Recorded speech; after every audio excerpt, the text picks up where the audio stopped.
Welcome to Aaron Mahnke's Cabinet of Curiosities, a production of iHeartRadio and Grim and Mild. Our world is full of the unexplainable. And if history is an open book, all of these amazing tales are right there on display, just waiting for us to explore. Welcome to the Cabinet of Curiosities.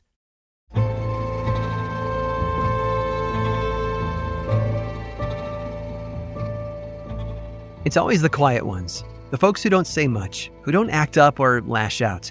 They're the people usually with something to hide. Sure, they go to their jobs every day, they don't do anything out of the ordinary. They might even seem perfectly fine on the surface. They're the kind of folks you wave to on your way to work in the morning, or their kids might play with yours. And then suddenly they're on the news for doing something strange and horrifying. But not Harrison G Dyer. He was different. Oh, he had plenty to hide. He just wasn't quiet about it. Harrison was born in Rhinebeck, New York in 1866. His father was a chemist who had done well for himself and had left his fortune behind to support his family after his death in 1875. Harrison's upbringing was what could best be described as eccentric. His mother was a devout spiritualist, while his sister had a fascination with ghostly tales. Also living with them was a homeopath named Lucy Hudson and her relative, George Hudson. The Hudson family treated young Harrison as one of their own, teaching him how to play piano and instilling in him a passion for natural history. As Harrison got older, he took an interest in butterflies, and although he graduated from MIT with a bachelor's degree in chemistry in 1889, he sought a career in the natural sciences instead. He wrote papers about moths and butterflies and composed his master's thesis at Columbia on the subject of Lepidoptera. He was extremely influential in his field, too, naming roughly 3,000 species of insects and 6,000 types of lepidopterans by the end of his career. He also raised all kinds of caterpillars and insects on his own, which aided in his thorough and crucial research. One might have thought that Harrison's obsession with insects would have made him a kind of boring guy, a humdrum fellow who was more comfortable with his nose in a textbook instead of out with friends. Well, he was anything but boring. But he definitely didn't spend a lot of time with friends, perhaps because he had so few of them. For one, Harrison had some serious compulsions. He would take notes endlessly, as though there wasn't enough paper in the world to collect them all. He often jotted things down on the backs of receipts and letters, anything within reach. He also had his own system of symbols and shorthand that only he was able to read. His colleagues at the Smithsonian Institution had trouble deciphering his notes. As if that wasn't bad enough, Harrison's fellow entomologists didn't care to be around him either. He would criticize them to the point where they refused to work with him. One man resigned his position at a museum until Harrison was no longer conducting research there. But Harrison didn't alienate everyone. In fact, he was quite the ladies' man, entertaining the affections of not just one, but two women simultaneously. There was his wife Zella and another woman named Waleska Pollock. But his wandering affections took their toll on his mental stability. Even after he divorced Zella to be with Waleska, he challenged his compulsions into a new project. He started digging. Little by little, the eccentric entomologist dug a series of underground tunnels beneath two of the homes that he owned in Washington, D.C. He dug downward, creating multiple levels with stairs and electrical lighting throughout. He even lined the walls with bricks. The tunnels were dug between 1906 and 1916, after which Harrison moved west to California. But later, in 1924, a truck happened to be driving by one of his homes in Washington, D.C. when the driver felt one of his tires sinking. A hole had opened up in the street, revealing the tunnel system below. Harrison confessed a few days after the accident to having dug the tunnels in his spare time. But that wasn't the strangest part of the whole ordeal. Police and others found German newspapers, dated 1917 and 1918, inside the tunnels, the years we were fighting in World War I. And that begs the more curious question. If Harrison Dyer had been away in California during that period, who had been using his tunnels?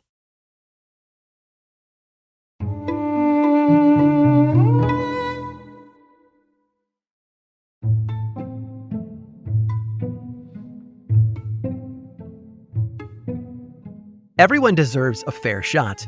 Innocent until proven guilty is how the American justice system is supposed to work, although things don't always go that way.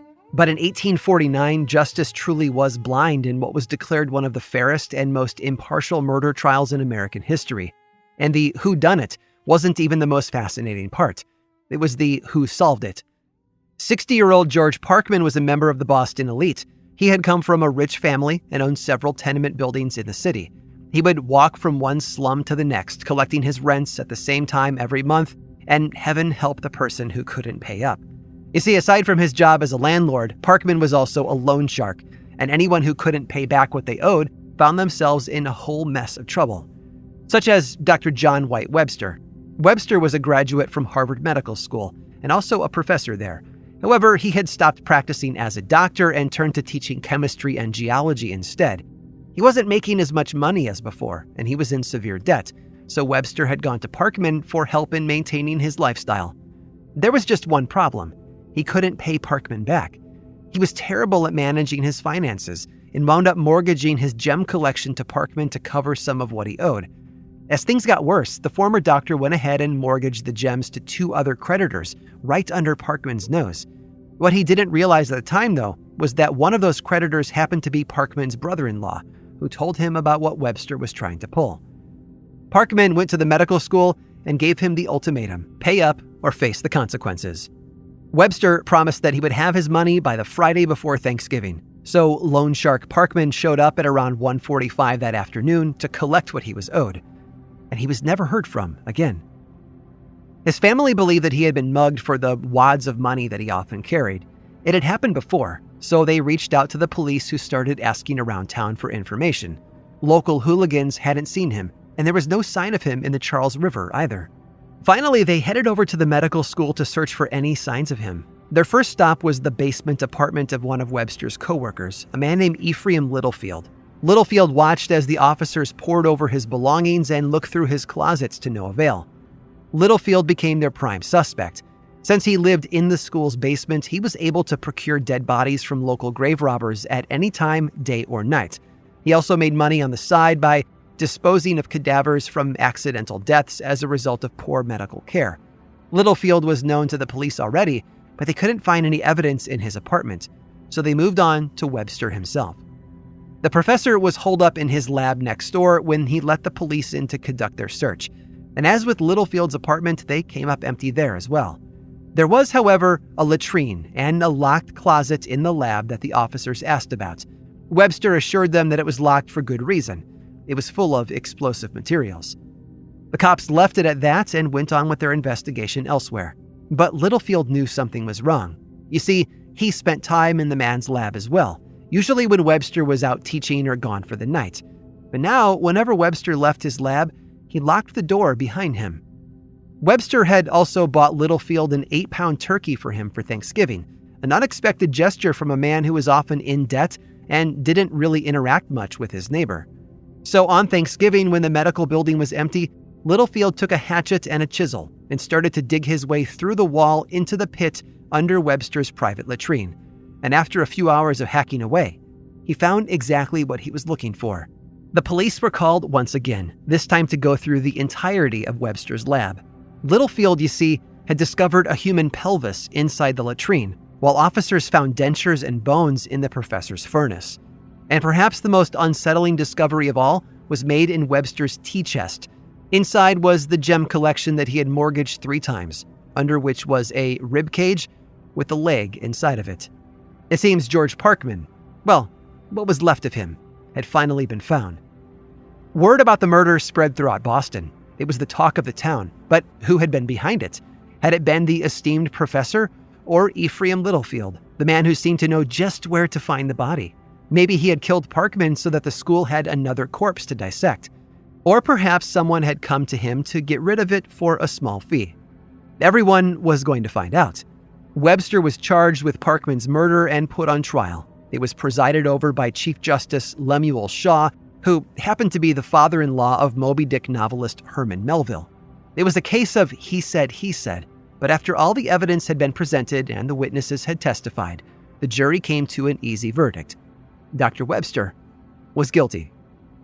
It was a shock to everyone, especially Webster, who believed that he would be acquitted due to his prominent status within the medical school and the wider Boston community.